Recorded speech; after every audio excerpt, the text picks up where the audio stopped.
মণ্ডল আহিলে এই ৰবা মই আকৌ হ'বই পৰা নাই মণ্ডলৰ গাটো ধুৱাবলৈ লৈছোঁ তুমি অকণমান ইয়াতে লোৱা এটা কাম কৰা তুমি ইয়াতে বহা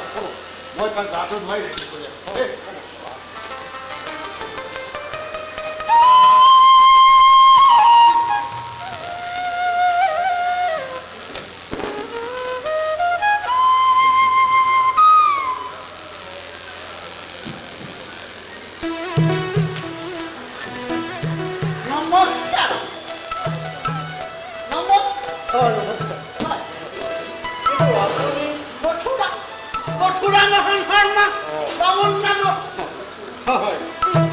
ধৰ্ম বুলি কৈছে যেতিয়া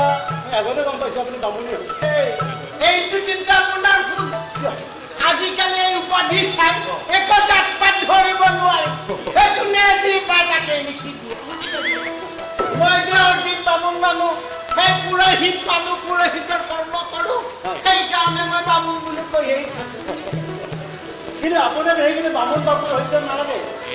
সেইটোৱেতো ডাঙৰ কথা হে পিতাৰ ইচ্ছামতে মই সেই পুৰোহিতৰ কাম কৰিছোঁ কিন্তু বাদ দিবি আৰু সেইটো বাদ দি মই এই মাটিৰ বিজনেছত ভালেই কৰিলে দিয়া এই আজিকালি পুৰোহিতৰ কাম কৰিলে কিমান টকা ঘটিব এই মাটিৰ বিজনেছত বহু টকা ঘটিব পাৰি সময়ৰ লগত চলিব লাগি কৰি আছোঁ কাৰণ সময়ৰ টিকনিটা ঘটাই এই শব্দটো কিন্তু মোৰ আগত নক'ব বুজি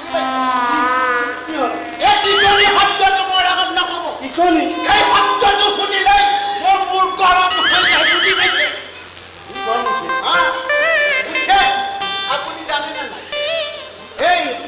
পুৰোহিত কাম কৰিবৰ কাৰণে এই মূৰত এডাল টিকনি লাগে নে লাগে লাগে লাগে তেতিয়াহ'লে মোৰ ক'ত মোৰ আপোনাৰ নাই দিয়া মানে হেৰি এই পুৰোহিতৰ কাম কৰিব যাওঁতে এটা মূৰত ফুল বান্ধা সেইটোতো বান্ধা দূৰৰে কথা এডালত টিকনি এডাল ৰাখিবলৈ এডাল চুলিও নাই বুজি পাইছে সেইকাৰণে মই এই মনৰ দুখতে সেইটো কৰ্ম বাদ দি পেলাই মই এই মাটিৰ বিজনেছতে ধৰিম ভালে কৰি বুজি পাইছে পিছে কওকচোন কাক বিচাৰি আহিছে হেৰি আপুনিও নিমন্ত্ৰণ কৰিব নহয় জানো নহয় মই নহয় মোৰ ভিতৰত তেখেত আছে ভিতৰতে আছে কওকচোন কওক মই মোৰ নাম ৰতন মণ্ডল হয় নেকি হয় মই মণ্ডল মানুহ আপুনি কি মণ্ডল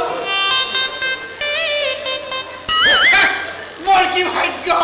সাক্ষাৎ বামুণৰ পাই গলো কি হ'ল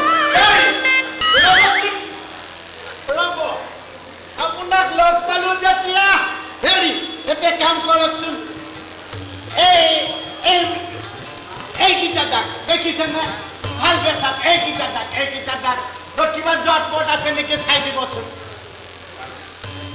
কাৰ মাটিহে নেজানো সেইকাৰণেহে আপোনাক চাব দিছোঁ তাৰমানে আপুনি মাটিৰ দালাল তেনেহ'লে হেৰি ব্যৱসায় বুজি পাইছে মণ্ডল অকণমান দেৰিয়ে হ'ল হে আপোনাক চিনি নাপালোঁ যে নমস্কাৰ মই মথুৰা মোহন শৰ্মা এই আপোনাক লগ কৰিবলৈ আমাৰ সেই অভিজিত দত্ত ছাৰে মাতি অভিজিত দত্ত হয় কিয় সেই নিবিড়ৰ দেউতাক অহা দেওবাৰে আপোনালোকক তেওঁলোকৰ ঘৰলৈ মাতিছে কিয় বিয়াৰ কথা পাতিবলৈ হেৰি এই এখেতৰ ছোৱালী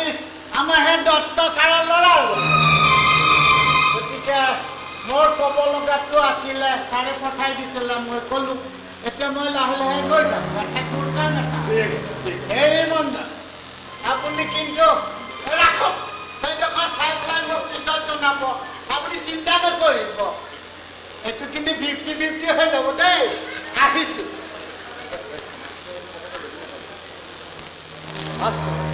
মণ্ডল কথাটো মই বুজি নাপালোঁ তেখেতৰ ল'ৰাই যদি আমাৰ ছোৱালীক পচন্দ কৰিছে বিয়া কৰাব খুজিছে তেখেতে নিজেহে আমাৰ ঘৰলৈ আহিব লাগিছে কথাটো ময়ো নভবা নহয় মণ্ডল অভিজিত দত্তৰ ল'ৰাই যেনেকৈ মোৰ ছোৱালীক পচন্দ কৰিছে মোৰ ছোৱালীয়েও ডক্টৰ ল'ৰাক পচন্দ কৰিছে মোৰ ছোৱালীয়ে ডাঙৰ সপোন দেখিছে মন আৰু মোৰ ছোৱালীৰ সপোনটো মই পূৰাবলৈ আগুৱাই দিব লাগিব গতিকে তাইৰ সপোন পূৰণৰ বাবে মই যাব লাগিব আগবাঢ়ি কাৰণ ডক্টৰ দৰে মোৰ হাতখন দীঘল নহয় মন্দ মোৰ হাতখন বৰ